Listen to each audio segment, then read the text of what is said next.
Virgo, welcome back to another personal reading with me. This is going to be a reading for Virgo, Sun, Moon, and Rising. I'm doing it a little bit differently this time. I've already laid out the cards. I don't know what they are. We're going to find out together, Virgo. I'm using a Celtic deck this time. Okay, so first I would like to talk about the bottom of the deck, which is the Eight of Pentacles. This is your energy, Virgo, not only as an earth sign, Taurus, Virgo, Capricorn, but this is your energy because the Eight of Pentacles is someone who's usually mastering something. You are the master in astrology, working really hard on something, and this could represent school or learning, some kind of apprenticeship. The Eight of Pentacles is also like a job or work to me. The artwork is a little bit different in this deck, which I love, but I am reminded of how the traditional Eight of Pentacles looks, which is similar to here. There's just something handy. So this could be a hobby or a trait. All right, let's see what's going on. So this is definitely your energy here. Oh, we have the Hierophant. So Taurus energy showing up, Sun, Moon, or Rising. You may have Taurus energy, strong Taurus energy here. Taurus season is only a few days away. That's your sister sign in astrology, Virgo. So much more harmonious and grounded times await for you and Capricorn as your sister season comes in after April 19th. Okay, so there might be some kind of a commitment here because the Hierophant talks all about commitment and advice. So this could be you or someone that you are seeking out. Sometimes this is a priest or some kind of official, okay, wise figure. It's the priest, usually called the high priest. So there's a work commitment here that you're learning. Okay, there might be a teaching energy here. We have the Nine of Wands, Aries, Leo, Sagittarius energy, and the Eight of Wands, Aries, Leo, Sagittarius energy. So some fire expression here. There might be some communication, text messages going on. Someone here may be blocked as well with the Nine of Wands because there is a little bit of a territorial, communicative, argumentative vibe here. Someone who might be a little defensive. So yeah, this could definitely be some kind of a battle coming in here quick, but you're going to start being able to feel more focused on commitments, perfection, mastery. So that's some kind of a message that you need to hear going on at the bottom of the deck. Let's see what's here, Virgo. So we have the Death card in the reverse, okay? So as I was getting your cards out off camera before your reading, the first few cards, some of them I don't know what they actually don't know what any of them are, because as soon as they come out, I just kind of place them and then start the recording. So I did realize that the deck was in the reverse. So everything happens for a reason. We do have Scorpio energy. It might be important in your chart or someone else's chart. We got a Scorpio here. But the Death card talks about change, transformation, rebirth, endings, beginnings. Okay, what a Death card here. We have like that crow, okay? I'm noticing there's a full moon in the sky. So we do have a full moon in Libra. The last full moon was in your sign, Virgo, and we have a full moon in Libra in April. And then there is a full moon in Scorpio next month in May. So there might be something going on here as far as change, okay? But I feel the Death card in reverse. This could be Scorpio energy from the past, okay? Scorpio from the past. Or perhaps this is something that changed in the past, okay? But I really feel this is a resistance to change. Sometimes the Death in reverse to me is resurrection, rebirth, okay? So there's something here that you don't want to end or that you don't want to change, or somebody feels that way. Death in reverse.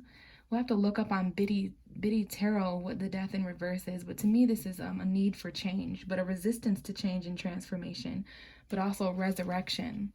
Another reversal. So we're starting your first two cards out in the reverse. So there is something about the past, something about challenging energy, because reversals can represent challenging energies or the past. So the Five of Cups here, this could actually be good to have this in the reverse, because upright it talks about emotional conflict, looking back to the past and kind of regret, disappointment. You or someone else might be feeling this way. So yeah, someone here has regrets, or they would have regrets if something were to end or change. Okay, so I'm starting to understand the first two cards in your reading. Someone here is perhaps getting a little less sad, a little less emotionally conflicted, although there is an indication that someone felt that tremendously in the past, okay? But you're not looking back as much anymore, Virgo. Maybe you got some sort of clarity or illumination there, or you will soon. But there was an ending in the past where there was a lot of regret and depression. And I like to see that although you're a little resistant to change, you're at least getting out of depression, out of emotional conflict. So something here does need to change so that that doesn't happen again. Let's see here. We have the King of Swords. So this is a Gemini, Libra, Aquarius energy. Male, doesn't have to be air sign, doesn't have to be a male, but it is masculine air energy, okay? Oh my goodness, my bracelet was on so tight, I didn't realize that. So the King of Swords, this can be an ex, this could be narcissistic energy at its absolute worst. But it's an intellectual. It's someone who is detached and factual. That can be you, Virgo, especially if you have air. But it could be ex-husband, ex-wife, ex-boyfriend, ex-girlfriend energy, but communication that's coming in here too. Some clarity when it comes to decisions or choices, kind of like that Libra energy that we'll feel on the April 16th. It's going to be important for you to make them very logically, okay, from your head, not necessarily from a place of emotion when it comes to what's changed or what's ended or what's died, okay? So you shouldn't have a problem with that, Virgo, because you are ruled by Mercury. So you're an intellectual, you're pretty logical. Okay, and we have the Hanged Man. I love this card. It's like beautiful fall energy. Pisces energy, this is Neptune, which is hanging out in your opposite sign of 7th house relationships. But this talks about stagnancy and the need to see something from a different point of view. I don't know if you can see down there, but the Hanged Man is purposely upside down. It talks about enlightenment, okay? So when it comes to something that has ended, I'm not sure if this has to do with a Scorpio or not. But yeah, this definitely, there's sacrifice and surrender here. There's something here that has changed your perspective, an ending of some sort. So you know, even though there was stagnancy and you kind of paused until things changed in the past, now you have a new perspective, and it is quite beautiful. A lot of transformation with the leaves and the fall energy. So maybe Scorpio season back in around Halloween, like October, November might have been important. We have the 10 of Wands coming out next. Aries, Leo, Sagittarius. I believe Aries got this card in the same position. Okay, so you may have Aries energy, or there may be an Aries individual important to mention here. But the 10 of Wands talks about a burden. So you have released a burden, Virgo, as far as something that was troubling you. This was a time in the past. I don't know if this was 6 or 7 months ago, 10 months ago, but this speaks to a very heavy time where there was a lot of heavy regret and disappointment, and something that just wasn't ending, wasn't changing until you changed your perspective and sacrificed. This is a pretty rough story here, but someone out there is going to relate and resonate. The good thing is that this burden of walking around on eggshells, this is exactly how it felt. Like any movement that you made in the wrong direction could be your demise. Okay, a lot of stress in this card, responsibility, obligation, burden, but you carried something to completion. This wasn't entirely your responsibility, and your obligation with this situation, person, place, or thing is over. And it's going to help you get out of emotional conflict. It's going to give you clarity. So, wow, very, very interesting. And your final card is the Six of Cups. Okay, so this talks about memories, nostalgia, something from the past for sure. Maybe it has to do with these two cards here. Okay, please know that these two cards being in the reverse is significant. The Death card and the Five of Cups. Change that allowed you to come out of a very, very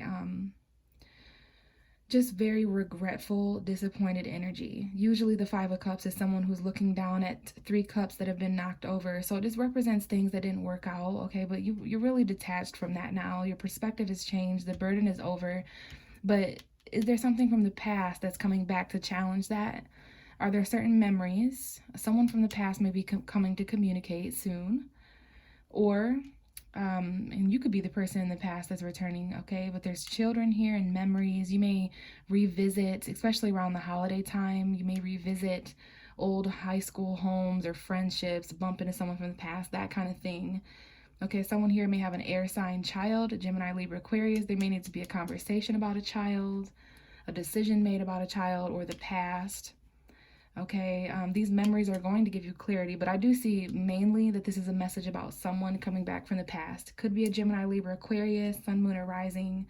Someone here may want to communicate their regrets, and this is, of course, all a part of a changed perspective and a burden ending. So I actually quite like that, Virgo.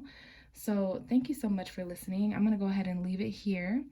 Let me know if you have any questions or comments or feedback for me down below. Anything you'll need to know about this reading is in the description box, including how to get a personal reading with me if you would like to do so. And if not, then I will just see you next time. Bye.